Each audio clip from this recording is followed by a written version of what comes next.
প্রিয় শিক্ষার্থীরা, কথা বলবো আজকে আমরা এসএসসি পরীক্ষা 2024-এর বাংলা প্রথম পত্র প্রশ্ন কেমন হবে, কঠিন হবে নাকি সহজ হবে। গত বছরের প্রশ্ন অ্যানালাইসিস করে, গত বছর বলতে গত কয়েকটা বছরের প্রশ্ন অ্যানালাইসিস করার পরবর্তীতে আমরা আজকে তোমাদের জন্য এই ভিডিওটি বানিয়েছি। এক্ষেত্রে বিগত সালের প্রশ্নের উপরই মূল আমাদের ফোকাসটা ছিল। তাছাড়া এই বছর যে প্রশ্নের ক্যাটাগরি, সিলেবাস, এই বিষয়গুলো নিয়ে আলোচনা করবো। সিলেবাস নিয়ে বেসিক্যালি কিছু বলার নাই, কারণ গত কয়েক বছর একই সিলেবাসে চলে আসছিল। সেখানে আলোচনা করব যে সৃজনশীল অংশ কেমন হইতে পারে, বহু নির্বাচনী অংশ কেমন হইতে পারে এবং কোন কোন বোর্ডের প্রশ্ন কঠিন আসতে পারে। এখানে বোর্ডের কথাটা এই কারণে বলতেছি যে গত বছর প্রশ্ন যে সকল বোর্ড থেকে এসেছে, যে সকল বোর্ডে যে সকল অধ্যায়গুলো থেকে এসেছে, এই যে অনুরূপ অধ্যায় থেকে আবার একই বছর কোশ্চেন করবে কিনা তা নিয়ে অনেক ধরনের বিব্রতমূলক তথ্য রয়েছে, যে বিষয়গুলো শিক্ষার্থীরা অনেক বেশি কনফিউজ। তো চলো আমরা শুরু করি। বাংলা প্রথম পত্র পরীক্ষা সকলের জন্য দোয়া, শুভকামনা রইল। সুন্দর মতো পরীক্ষা দিও, ফাটাইয়া লেখা আসবা, ফাটাইয়া লেখা আসবা। আবারও বলতেছি, কোনো মার্ক খালি রেখে আসবে না। সৃজনশীল লেখার নিয়ম নিয়ে ভিডিও করা আছে, দেখে নিও। ওএমআর ফর্ম পূরণ করার নিয়ম নিয়ে ভিডিও করা আছে, সেটাও দেখে নিও। আর এমসিকিউ নিয়ে আমরা কথা বলবো। এখানে কিন্তু আমরা দুই অংশ নিয়ে আলোচনা করছি। তো আমি সৃজনশীল অংশে প্রথমে একটু কথা বলি। সৃজনশীল পরীক্ষার ক্ষেত্রে তোমরা এখানে কিছু বিষয় আছে, যেমন ক বিভাগ গদ্য থেকে তুমি 4টা পাবা, খ বিভাগ থেকে কবিতা থেকে তুমি 3টা পাবা, নাটক থেকে এবং উপন্যাস থেকে তুমি 2টা করে পাবা। সো টোটাল কোশ্চেন 11টা হইলেও তোমাকে এখানে থেকে 2টা দিতে হবে, এখান থেকে 2টা, এখান থেকে 1টা, এখান থেকে 1টা, 6টা প্রশ্ন অ্যান্সার করতে হবে এবং বাকি একটা যে কোনো জায়গা থেকে তুমি করতে পারো। তো এই জায়গায় আমরা যদি কথা বলি যে গদ্য থেকে আমি 3টা অ্যান্সার করব, তাহলে তোমার গদ্য কেমন হইতে পারে। সৃজনশীল অংশের গদ্য অংশ নিয়ে যদি আমরা একটু কথা বলি, দেখো গদ্যর ক্ষেত্রে যে অধ্যায়গুলো রয়েছে, অধ্যায়গুলো আমরা সাজেশন ভিডিওতে এক্সপ্লেন করেছি। অধ্যায়ভিত্তিক কোশ্চেন আমরা এখন আর যাবো না, কিন্তু বিগত বছর যে অধ্যায়গুলো থেকে তোমাদের কোশ্চেন এসেছে সেই অধ্যায়গুলো একটু কম পড়ো, একটু কম পড়ো। এখানে মাসি বেশি অধ্যায়টা অনেকেই বলতেছে ছোটো একটা অধ্যায়, চাইলে পড়তে পারো, কিন্তু গত বছর যদি মাসি বেশি থেকে আসে তাহলে মাসি বেশি পড়ার দরকার নেই। তবে রেইনকোট থেকে যদি গত বছর আসে তাহলে এই বছর রেইনকোট পড়ো, আর বাকি বিষয়গুলো আমাদের সংক্ষিপ্ত সিলেবাস অনুসরণ করো। প্রশ্ন গদ্য অংশের 2টা থেকে 3টা কোশ্চেন নর্মাল ইজি কোশ্চেন আসবে। একটা কোশ্চেন একটু হইতে পারে তোমাদের যে কঠিন হইতে পারে, একটা কোশ্চেন কঠিন হইতে পারে, কারণ ওই কোশ্চেনটা তবে দেখা যায় যে একটু দেখা যায় কি, শুনে একটা প্রশ্নের একটা স্ট্যান্ডার্ড মান থাকে। যদি আমি সেই মানটা নিয়ে কথা বলি, যেটা সত্য কথা, কিছু মনে করো না, বাংলাদেশের প্রশ্ন কাঠামো এই যে এইচএসসির, এটা খুবই বাজে। কেন বাজে? কারণ সবার এক প্রশ্নে পরীক্ষা হওয়া উচিত ছিল, কিন্তু সেটা তারা করেনি। তারা প্রত্যেকটা বোর্ডের জন্য আলাদা প্রশ্ন প্যাটার্ন করেছে। তো এই কারণে দেখা যায় কোনো বোর্ডের প্রশ্ন অনেক সহজ হয়ে যায়, আবার কোনো বোর্ডের প্রশ্ন অনেক কঠিন হয়ে যায়। তো এই জায়গায় আমি যে স্ট্যান্ডার্ডের মানটার কথা বলতেছি, যে একটা রেশিওর কথা বলতেছি, এটা সব বোর্ড কিন্তু ফলো করে না। যেমন নর্মালি দেখা যায় যে গদ্য, কবিতা, নাটক, উপন্যাস মিলিয়ে প্রশ্ন 30 থেকে 40% খুব ইজি হবে। যারা মোটামুটি পড়াশোনা করো তারা ইজিলি ওই 40% মানে প্রায় 3টা সিকিউ লিখে আসতে পারবা, ঠিক আছে, মোটামুটি পড়াশোনা করার পরে। কিন্তু দেখা যায় যে 20 থেকে 30% মিড রেঞ্জে থাকে। একমাত্র যারা মোটামুটি পড়াশোনা করেছে, বই ধরেছে, অধ্যায়গুলো ধরেছে, তারা আনসার করতে পারবে। আর বাকি 30% কোশ্চেন একটু টাফ থাকে, মানে যারা ভালো পড়াশোনা করেছে একমাত্র তারাই ওই কোশ্চেনের অ্যান্সারটা দিতে পারবে, এছাড়া আর কেউ পারবে না। তো এই হচ্ছে বিষয়টা, এভাবে রেশিওটা করা হয়। তো সৃজনশীল অংশের গদ্য অংশটা খুবই কঠিন হবে না, একটা কোশ্চেন কঠিন হইতে পারে। এটা সব বোর্ডের ক্ষেত্রে, সব বোর্ডে একই অনুসরণ করবে না। কোনো বোর্ডে 2টা কোশ্চেনও কঠিন আসতে পারে, তারা বিপদে পড়বা, তারা একটু কষ্ট করে লিখতে হবে তোমাদেরকে, ঠিক আছে। যদি 2টা কোশ্চেন কঠিন আসে, সেক্ষেত্রে আমি বলবো তুমি যে 3টা কোশ্চেন দেওয়ার টার্গেট করছিলে গদ্য থেকে, তুমি ওখান থেকে শিফট করে তুমি নাটক, উপন্যাস থেকে 2টা দিবা। কারণ কঠিন কোশ্চেন লিখে তুমি সেখানে 10-এ 10 আনাটা একটু টাফ, কারণ 10-এ 10 পাওয়াটা যায় না, অনেক সময় সম্ভব না, শিক্ষক দেয় না, তুমি লিখতে পারো না। সো সৃজনশীল অংশের আমরা যদি কবিতা নিয়ে কথা বলি, দেখো কবিতা অংশের ক্ষেত্রে দেখা যায় যে এখানে তোমাদের কাছে সহজ প্রশ্ন আসলে মনে হবে কঠিন। কেন? কারণ এখানে ওই যে রেইন করে, এখানে বড় উদ্দীপক নেই।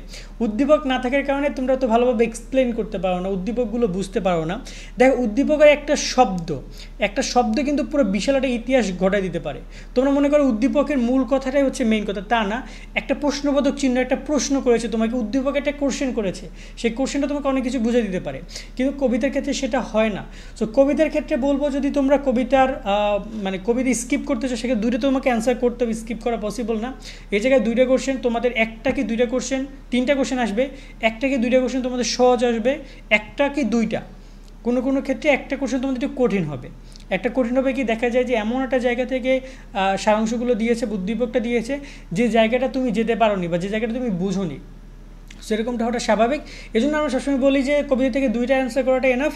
বাট কবিতার ক্ষেত্রে আমরা তোমাদের কিন্তু শোনার তরি এবং আরও বেশ কয়েকটা কবিতা সাজেস্ট করেছিলাম, কবিতার সাজেশনটা ভিডিওটা তোমরা দেখো, সেখানে কিন্তু বিষয়গুলো নিয়ে আমরা কথা বলেছি।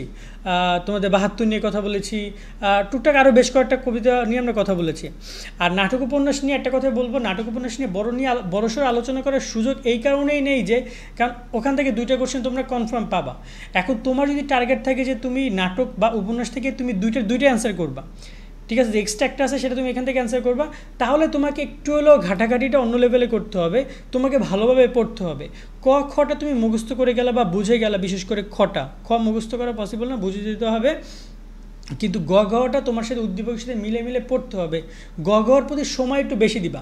অনেকে কী করে খ পড়ে যায়, ঘ পড়েই না, ধরেই না। আরে না রে ভাই, অন্তপক্ষে 50টা এই নাটক উপন্যাস মিলে 50টা সিকিউয়ের ঘ তোমার ধরতে হবে, পড়তে হবে, বুঝতে হবে, না তুমি কী এক্সপ্লেন করবা, সেই বিষয়টা মাথায় রেখো তোমরা। এবং এখানে প্রশ্নগুলো অন অ্যাভারেজ হবে, একদম সহজ হবে না বা একদম কঠিন হবে না। তবে এখানে দেখা যায় যে 2টা সিকিউ কিন্তু তোমার একই অধ্যায় থেকে যদি আসবে, একই নাটক থেকে বা একই উপন্যাস থেকে, যার কারণে তোমার কাছে মনে হইতে পারে যে আমি একটা সিকিউ থেকে আরেকটা সিকিউ দেখে দেখে লিখতে পারবো। ধরুন আমি যদি তোমাদেরকে আরেকটু ভালোভাবে বলি, তুমি এখানে 8 নম্বরটা পড়েছো, যেখানে তোমার কাকতাড়ুয়া থেকে প্রশ্ন এসেছে, আবার 9 নম্বরও কাকতাড়ুয়া থেকে প্রশ্ন এসেছে। তো দেখা যায় 8 নম্বরের যে তুমি উদ্দীপকটা, সেখান থেকে কিছু হিন্টস পেয়ে তুমি কিন্তু 9 নম্বরটা লিখতে পারো, সম্ভব, এমনটা হয়েছে। সো যদি তোমার 2টা কোশ্চেন একই টাইপের হয়ে যায়, নাটক এবং উপন্যাসের 2টা করে, দেখা যাচ্ছে কোনোটাতে হয়ে যায়, তুমি ওই 2টা মেরে দিবা, ঠিক আছে, ডাইরেক্ট ফুল টাচ বলে ছক্কা মেরে দিবা যদি এরকম কোশ্চেন হয়। স্যার সৃজনশীল কোশ্চেন কেমন হবে বললাম, এমসিকিউ অংশ নিয়ে আলোচনা করি। এমসিকিউ অংশের ক্ষেত্রে আমি আবার বলি, এখানে তোমাদের যদি আমি গত বছর একটা কোশ্চেন দেখাই, এখানে দেখতে পাচ্ছ যে ওয়েট করো, এখানে টোটালি মোটামুটি দেয় গদ্য অংশ থেকে অন্তপক্ষে 8টা কি 10টা 12টা পর্যন্ত এমসিকিউ দেয়, কবিতা অংশ থেকেও এরকমের 12টা বা 10টা কি 10টা এমসিকিউ দেয়, ঠিক আছে। আর নাটক উপন্যাস থেকে 4টা 5টা করে দেয়। তো দেখা যায় যে রেশিওটা ঠিক 12 10 22 আর 4 4 8 কত হয় 30, এভাবে রেশিওটা হয়। অথবা এমন হইতে পারে যে তোমার 10 গদ্য থেকে 10, কবিতা থেকে 10 10 10 20, নাটক এবং উপন্যাস থেকে 5 5 10, এভাবেও হইতে পারে। এখন এই জায়গায় তোমাদেরকে যেমন অধ্যায়গুলো আমরা বলে দিয়েছিলাম যে তোমরা ওই অধ্যায়গুলো পড়ো, এমসিকিউর পারপাসে কিন্তু তা না, পুরো বইটাই তোমাকে ভালো করে পড়তে হবে। এবং এখানে যেহেতু পুরো একটা ফরম্যাট, আমি আবারও বলতেছি তোমাদেরকে যে পুরো কোশ্চেনের একটা সেট কোড থাকবে। এই যে দেখতে পাচ্ছ গ সেট, এই যে দেখতে পাচ্ছ এই সেটটা কোন সেট বললাম, এই সেট হচ্ছে গ সেট, এই সেটটা হচ্ছে গসেট। আচ্ছা আমি মনে হয় একই কোশ্চেন 2-3 বার, এটা হচ্ছে কসেট। এই যে গসেট হয়, প্রশ্ন কিন্তু মিলবে না। তো এই জায়গায় তোমাদেরকে একটু ভালো করে পড়তে হবে, দেখা দেখি সুযোগ নাই সেই চিন্তা ভাবনা রাখো না। বাট এমসিকিউ পারপাসেরও টাইম দিবা। এখানে তোমরা মোটামুটি 7 7 14 আর 2 16টা টপিক পাবা, নাটক উপন্যাস গদ্য কবিতা মিলিয়ে। 16টা টপিকের নাটক উপন্যাসের কথা বাদ দাও, ওইখানে যে 14টা পাবা গদ্য এবং কবিতার, টার্গেট রাখবা মিনিমাম যদি পড়ো 300 করে বা 200 করে এমসিকিউ পড়বা। 200 করে এমসিকিউ পড়লে 2800, আর এখানে 300 করে 600 পড়বা, ঠিক আছে। তোমাকে প্রচুর পরিমাণে এমসিকিউ পড়ে যেতে হবে। এবং এখানে তোমাদের 2023-এর প্রশ্ন অনেক গুরুত্বপূর্ণ, 23 থেকে অনেক প্রশ্ন তোমরা পরীক্ষায় পাবা। বলতে পারো ভাই এত প্রশ্ন সত্য কিনা, আমি বললাম হ্যাঁ ভাইয়া সত্য যে বিগত সাল থেকে বেশ কিছু কোশ্চেন তোমাদের আসবে, হয়তো ভাই একদম সেম টু সেম আসবে না, উদ্দীপক ঘুরে আসবে, প্রশ্নের টপিকটা একটু ঘুরে আসতে পারে, একই টপিক নিয়ে বাট দেখা যায় যে অন্য একটা বিষয় নিয়ে বা অন্য একটা নাম নিয়ে কোশ্চেন আসতে পারে। সো এই বিষয়গুলো মাথায় রেখে তোমরা পড়ো। তোমাদের কোনো প্রশ্ন থাকলে সেটা কমেন্টের মাধ্যমে আমাদেরকে জানিও, আমরা সে বিষয় নিয়ে তোমাদের সাথে আলোচনা করবো। আর একটা বিষয় হচ্ছে কোন বোর্ডের প্রশ্ন কঠিন হবে সেটা নিয়ে একটু কথা বলি। শোনো, কোন বোর্ডে কোশ্চেন কঠিন হবে এই ব্যাপারটা আসলে স্পেসিফিক্যালি কোনো বোর্ড, যেমন ঢাকা বোর্ড কঠিন হবে, রাজশাহী বোর্ড কঠিন হবে, এটা বলা টাফ। কারণ দেখা যায় যে আমরা গতবার দেখেছিলাম কয়েকটা বোর্ডে বাংলা প্রশ্নটা খুবই কঠিন এসেছে। এখন স্টুডেন্টরা বলছে ভাইয়া প্রশ্ন সহজ আসছে, ঠিক আছে, আবার এই প্রশ্ন অন্য একটা বোর্ডে স্টুডেন্টরা বলতেছে যে আমাদের প্রশ্ন সহজ আসছে, ওদের প্রশ্ন কঠিন আসছে। তো কনফিউশনে যেতে চাই না। একটা কথা সবসময় জন্য মাথায় রাখবা যে বাংলা মাতৃভাষা, কিন্তু তোমরা যতটা ভাবতেছো বাংলা কিন্তু মানে ওই রকমের না। তুমি মাতৃভাষা তুমি বলতেছো বাংলা, কিন্তু তুমি লেখার সময় গিয়ে দেখবা যে তুমি এখানে এ মাইনাসও আনতে পারতেছো না, এ গ্রেডও আনতে পারতেছো না। কেন জানো? কারণ আমরা অনেক খুব সহজভাবে নিয়ে নিই। সহজভাবে নিও না, যে কোনো সময় যে কোনো কিছু হইতে পারে, প্রশ্নটা কঠিন আসতেই পারে। তবে এই জায়গায় তোমাদেরকে মাথায় রাখতে হবে 7টা সৃজনশীল 7টা লিখবা। তুমি পার সিকিউ প্রতি তুমি টাইম পাবা 21 মিনিট। সো 21 মিনিটের মধ্যে একটা সিকিউ লিখে কমপ্লিট করবে, এটা মাথায় রেখে তুমি আগাও। আর প্রশ্ন এখানে কঠিনের কথা যদি আমি বলি, কিছু কিছু বোর্ড অবশ্যই কঠিন কোশ্চেন করবে, তবে ওই যে ফর্মেটে আমি বলেছিলাম যে 30% হয়তো কঠিন হতে পারে, পুরো 11টা প্রশ্নের মধ্যে হয়তো 3টা বা 2টা কোশ্চেন কঠিন হতে পারে। সো এ ব্যাপারে তুমি স্কিপ করতে পারবো, ওইগুলো স্কিপ করতে পারবো যদি তোমার প্রিপারেশনটা ভালো থাকে। সাজেশনগুলো অনুসরণ করো, আশা করি বুঝবা তোমরা। আজকের মতো আমরা এখানেই বিদায় নিচ্ছি। সকলে অনেক ভালো থাকবা। আল্লাহ হাফেজ।